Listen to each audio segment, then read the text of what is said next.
Здравствуйте, уважаемые телезрители! В студии Арифа Кабба мы вновь собрали для вас самые важные события и тенденции вокруг Абхазии. Все, что актуально на данный момент, что касается нас прямо или косвенно, или влияет на имидж республики. Итак, начнем. Власти Грузии не собираются признавать независимость Абхазии и Южной Осетии. Об этом заявил исполнительный секретарь правящей партии «Грузинская мечта» Мамука Мдинарадзе. Таким образом, он опроверг предположения СМИ и политиков о признании независимости Абхазии и Южной Осетии или объявить о переходе на конфедеративное территориальное устройство. По его словам, подобными слухами агентура пытается повлиять на выборы, которые пройдут в октябре. Никакое признание и подобные антинациональные вопросы не рассматриваются, заявил он. В том числе исключено согласие на конфедерацию, что также означает признание независимости оккупированных территорий, написал Мдинарадзе на своей странице в соцсети. Грузия никогда не поставит под сомнение вопрос объединения страны. Идея единой Грузии – это наша грузинская мечта, которая обязательно исполнится, уверенно заявил политик. В грузинской мечте ранее неоднократно заявляли, что якобы они готовы восстановить территориальную целостность страны, цитата, мирным путем. Но для этого им необходимо получить конституционное большинство по итогам запланированных на 26 октября парламентских выборов и внести соответствующие изменения. О каких именно конституционных поправках идет речь, в партии не уточняют, и вокруг этого сейчас очень много спекуляций. Тем временем в Москве состоялась встреча министров иностранных дел Абхазии и России Сергея Шамба и Сергея Лаврова. Россия продолжит оказывать Абхазии содействие в социально-экономическом развитии, заявил глава российского МИДа Сергей Лавров во вступительном слове перед встречей в Москве с абхазским коллегой. Лавров подчеркнул, что динамика диалога между странами стабильна, сотрудничество идет на всех уровнях и во многих отраслях. Объем торговли с допандемийных времен удвоился. Лавров также отметил, что Абхазия поддерживает Россию в период спецоперации. Абхазские добровольцы участвуют в боях на Донбассе, граждане республики оказывают гуманитарную помощь и принимают россиян, вынужденных покинуть свои дома, в том числе детей из Курской области, в лагере «Потомки героев», сказал Лавров. Продолжится и сотрудничество в обеспечении безопасности Абхазии и укреплении ее международных позиций, заявил министр иностранных дел России. Речь идет как о взаимодействии абхазских и российских дипмиссий в других странах, так и о женевских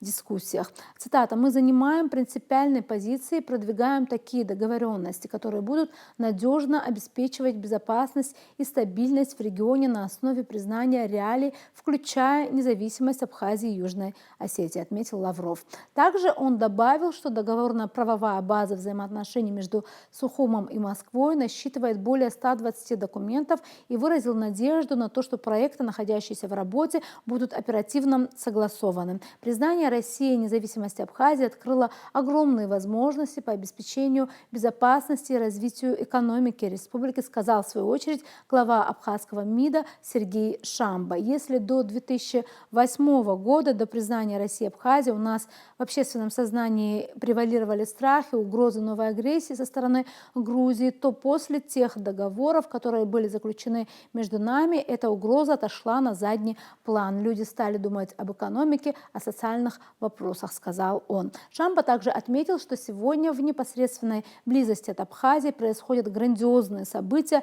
мирового масштаба, осуществляется переустройство мировой системы. Черное море стало зоной конфликта, все чаще появляются там американские разведывательные самолеты, заходят корабли. Мы это ощущаем, сказал Шамба. Осложнилась ситуация и в Закавказье, особенно после событий в Нагорном Карабахе. Кроме того, западные страны и Украина подталкивают Грузию к открытию второго фронта, отметил он. Шамба выразил надежду на то, что российско-абхазское сотрудничество, дипломатический опыт главы МИД России помогут Абхазии правильно ориентироваться в сложной мировой ситуации. Цитата: «Мы открыты к диалогу, к сотрудничеству. Вы можете быть уверены в одном. Мы честно и добросовестно выполняем и будем выполнять наши союзнические обязательства», сказал глава МИД Абхазии. Также Шамба отметил, что абхазской стороной выполнено 27 из 45 пунктов программы гармонизации законодательства двух стран. Цитата: «У нас, конечно, непростая внутриполитическая ситуация, имеет место борьба мнений, но в конечном итоге мы все исходим из интереса нашего государства, поэтому все обязательства будем выполнять», сказал Шамба. К другим темам. Израиль перешел ливанский Рубикон. В таком духе запестрили заголовки многих СМИ 1 октября после наземного вторжения Израиля в Ливан. Сразу после появления информации о начале наземной операции командование армии обороны Израиля призвало, цитата, «не распространять безответственные слухи о ситуации на границе с Ливаном и придерживаться только официальной информации». Но затем военные сообщили о начале ограниченной по масштабам, в кавычках, наземной операции в приграничных районах Ливана.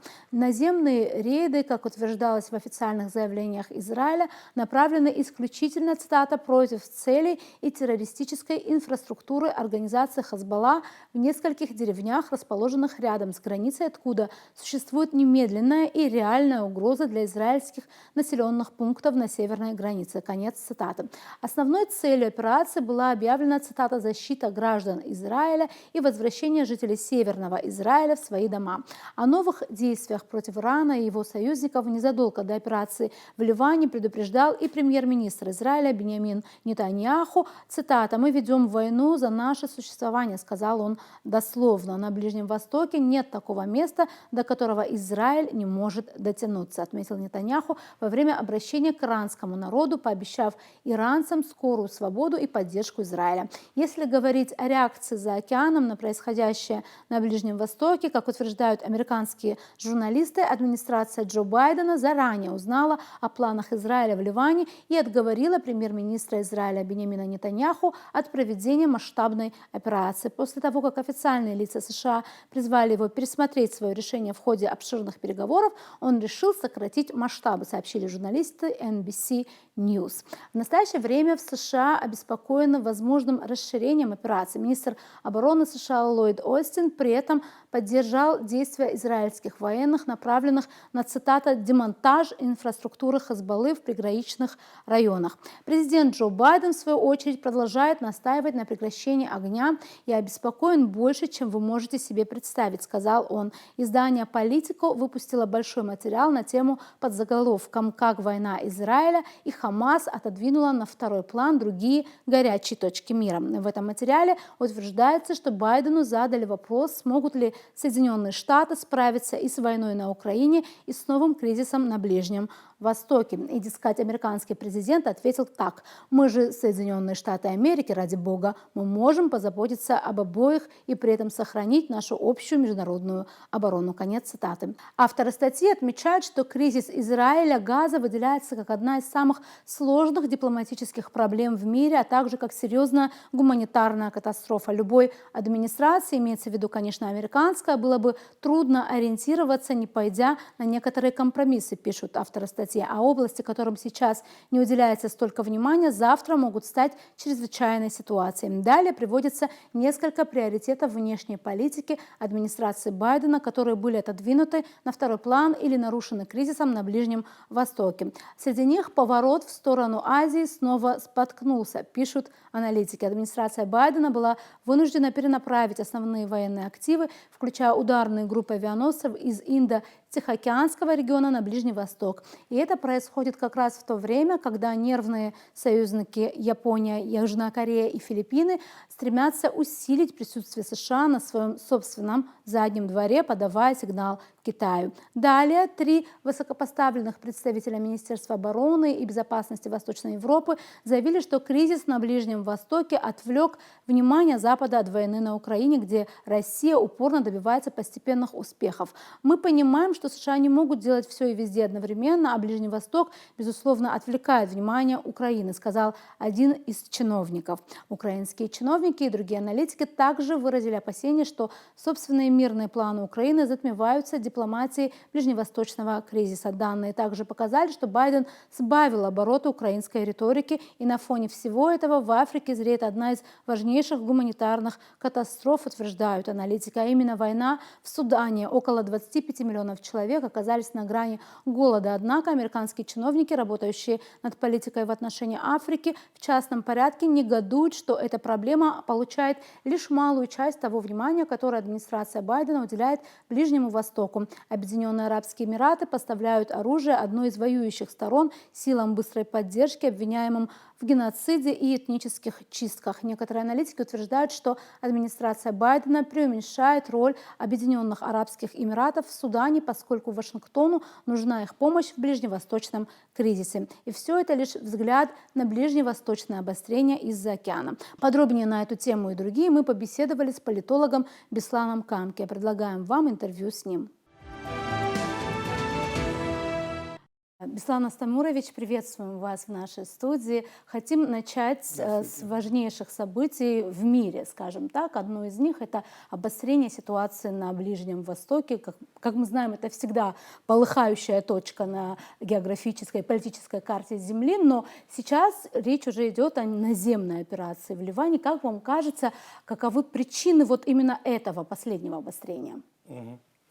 Да, действительно, в мировом масштабе центр напряжения он сместился из украинского политического такого сценария, да, он перемещается на Ближний Восток, ожесточение, ну и масштабы, да, свидетельствуют об этом. Ну, вообще надо сказать вначале, что ближневосточная проблема, она остается, она была всегда, то попеременно, то напряжение увеличивается, то сбавляется, но сегодня, конечно, пик такого напряжения, которое выходит, так сказать, на региональный уровень, а возможно и на глобальный, так сказать, резонирует, это мы все свидетели тому.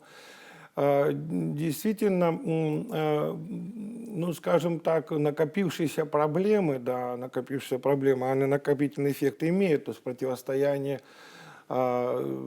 цивилизационная, так можем сказать, да, она задевает и арабо-израильские, так сказать, противостояния, потому что конфликт, в общем-то, на уровне цивилизационном, он в принципе, задан либеральной демократией западной, что она заявляет об универсальных либеральных ценностях цивилизационного уровня, да, то есть вот либеральная цивилизация, она преподносится как универсальная, да, универсальная. Естественно, оно вызывает реакцию со стороны других цивилизаций. Вот так как мы знаем, что конфликт арабо-израильский, он не только конфликт из-за территории, он же еще и религиозный контекст имеет, он не цивилизационный в совокупности. Поэтому заданная однополярность Западом, он, естественно, является основной причиной того, что сталкиваются потом эти цивилизации, обостряются противоречия, там и много других, так сказать, уровней конфликтогенности, там на уровне ущемления беженцев со стороны Палестины, и там конфликт, возможно, на уровне, скажем так, и бытовом даже, она резонирует, естественно, в этом месте это такая региональная особенность. Поэтому я бы еще раз подчеркнул и сказал бы, что заданная модель, западная либеральная модель мироустройства, вот она является первопричиной вот такого обострения. Она эскалирует, естественно, по мере, вот, скажем, усиления позиции Запада, установления однополярного мира. А как вам кажется, вот это обострение, которое сейчас мы все наблюдаем, как оно влияет на другие конфликты и другие сложные ситуации, например, об Украине речь? И, возможно, есть ли какое-то также влияние, например, на наш регион, или может ли быть? Ну, то, что конфликт, он идет по линии расширения, так сказать, вовлекаются все больше народы, государства, это вот этот один момент, но с другой стороны мы наблюдаем, как линия поддержки украинского режима и поддержки Израиля со стороны Соединенных Штатов, оно делает, вот как кто-то один из экспертов выразил, американцев, он представил в образе канатоходца, то есть кому больше помочь, израильскому, так сказать, правительству или украинскому, так сказать, нынешнему режиму. Ну, эксперты, конечно, и делают вывод большей части того, что американцы будут поддерживать больше в этой ситуации, если конкуренция возникнет, кого больше, естественно, американцы будут поддерживать израильскую, так сказать, позицию. И финансовые, и экономические, и политические, и военные, сказать, помощи будут оказываться больше Израилю, чем украинскому режиму, на что Зеленский обижается на этот счет. Поэтому усиление позиции Запада в целом, да, напрягает события, которые там происходят на юге, на Ближнем Востоке, напрягает и все остальные государства, так как так или иначе это сказывается на обстановку, финансовую обстановку, да, экономическую обстановку в будущем. Ну и, естественно, заговорили о нанесении ударов по ядерным точкам и нефтяным точкам Ирана со стороны Израиля тоже не исключать нельзя. Но в случае этого, естественно, ответы там уже будут и посерьезнее. Поэтому мир стоит действительно на грани такого даже, я бы сказал, масштабного, если не мирового масштаба, то очень серьезного регионального кризиса, войны. Ну, несомненно, она может действительно вовлечь и страны Южного Кавказа, не исключено, да. То есть то, о чем говорят как Третья мировая, что она уже как-то, скажем так, латентно идет или будет, вот это мнение? Ну, я думаю, третий бы до этого бы как бы я пока еще не, ничего нельзя исключать. Конечно, я думаю, что у человечества все-таки хватит силы не допустить этого. Хорошо, перейдем уже ближе к нашему региону, к Южному Кавказу или к нашим непосредственным соседям за Ингуром, да, это мы говорим о Грузии. Там 26 октября предстоят парламентские выборы, как мы знаем. Да. И это очень такой, наверняка, будет сложный процесс и, наверное, мало предсказуемым, но все-таки, как вам кажется, что там ожидается в первую очередь, что уже сейчас можно сказать? Да, вы не случайно после ближневосточной проблемы, надо сказать, действительно проблема в Грузии, она по значимости этих выборов, которые 26-го будут парламентские, она по значимости очень большое значение имеет, потому как ставки поставлены большие. Ведь это не просто выборы. На выборах ставится судьба проектов, двух проектов. Евроинтеграции и, скажем так, изоляционизма. Некоторые, может, более мягче можно сказать, но, во всяком случае, вопрос о евроинтеграции стоят на этих выборах. То есть, если победит правящая партия, то, естественно, не будет того проекта западного. Вот. И поэтому всячески Запад, так сказать, готовит сценарии всевозможные для того, чтобы эти выборы в случае победы правящей партии нынешней, чтобы они провалились или не были действительны. Множество сценариев даже описывается, вот, там типа как этих революций цветных, такого масштаба, да. Ну и активность действительно видена. Саломе Зарубишвили уже второй раз в нарушение Конституции посещает, выезжает из страны без согласования правительства. Вы знаете, что по Конституции 52 статья Конституции Грузии требует, чтобы президент согласовывал свои визиты за рубежом. Она второй раз его нарушает. А для чего это она эти поездки посвящает свои, посещая Францию, Германию и еврочиновников?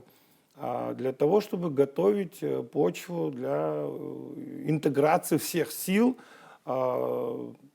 западных или прозападных в пользу победы именно прозападных партий в Грузии.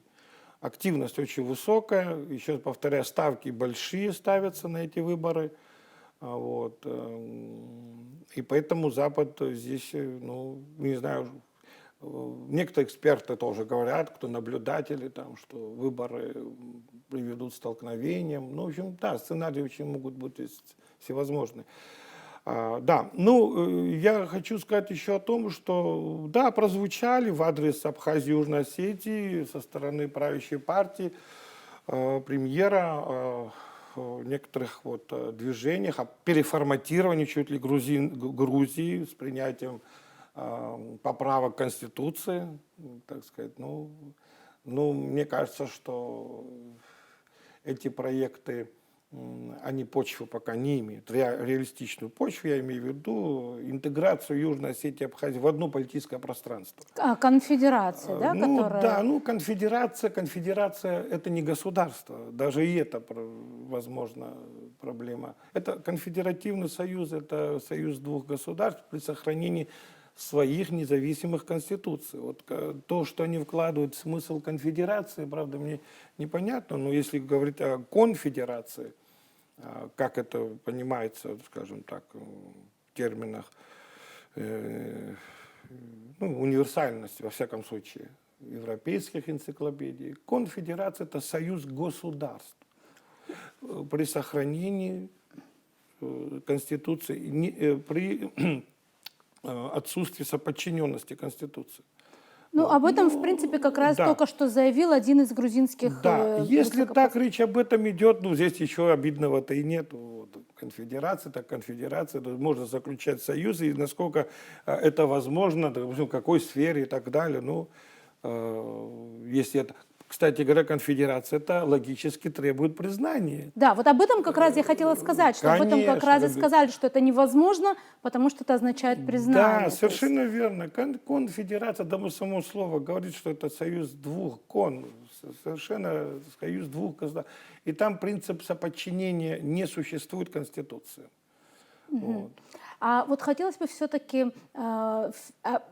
примерно вот еще понимание того, что, как вам кажется, будет ли какое-то мирное поствыборное будущее у Грузии, потому что сейчас вот с этой точки кажется, что кто бы там ни одержал победу, будь то это правящая грузинская мечта или их оппоненты, ни те, ни другие с этим согласны не будут. Как вам кажется, вот есть ли вообще шанс на то, что будет пройдут какие-то выборы, довольно мирно признают их итоги, и дальше пойдет какой-то другой процесс? Вот, будут ли там волнения? Вот многие именно вот к этому склоняются. Да, хороший вопрос.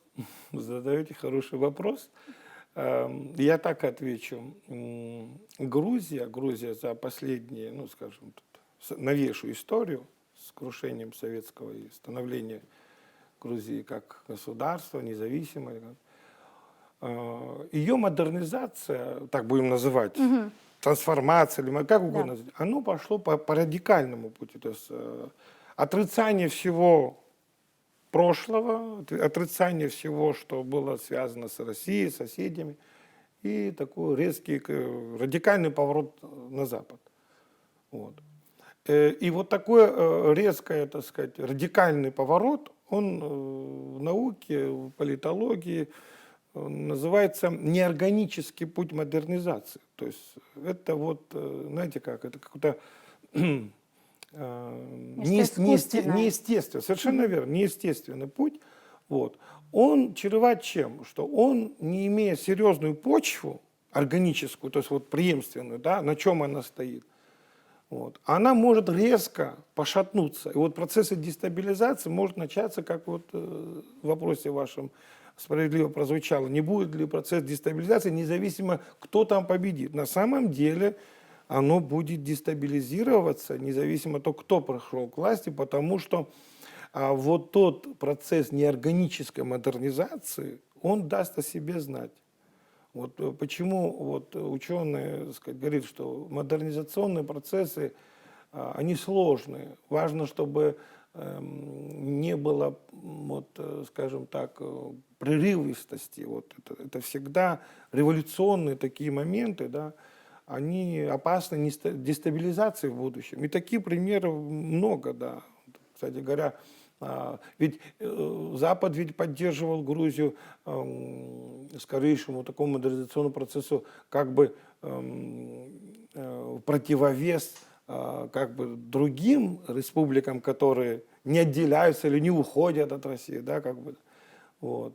И это был политическим заказом, как бы, да, то есть там не преследовала цель, чтобы вот здесь на века стабильность пришла. Это была геополитической задачей, проектом, будем так говорить. Ну, вспомним, еще в 90-е годы был проект «Кавказ – наш общий дом», где Грузия и Чечня по замыслу Запада должны были возглавить процесс всекавказского сепаратизма, так сказать, предоставив образцы западной демократии, то есть они должны были успешными демократиями здесь стать, и что в итоге за ним последуют и другие. То есть это была цель. Она имела политические цели. То есть, а это мы сами знаем, что оно когда-то все-таки вот процессы неорганической модернизации, оно не имеет под собой, так сказать, такое вот серьезное основание, да. Ну, мы, конечно, не будем, так сказать, будем желать стабилизации, стабильности в самой Грузии, пусть будет там мирное существование, но большая вероятность, что процессы стабильности там не возникнет в силу того, что, да и мы сегодня видим, соцопросы говорят о том, что общество разделено, во всяком случае, очень сильно, да. Да. И последний вопрос. Это о встрече в Москве министра иностранных дел Абхазии Сергея Мироновича Шамба с министром иностранных дел России Сергеем Лавровым. Конечно, это совсем свежая информация. И, возможно, мы не владеем всей полнотой этой информации, но ваш взгляд на то, как прошла эта встреча. Да, встреча на высоком уровне прошла.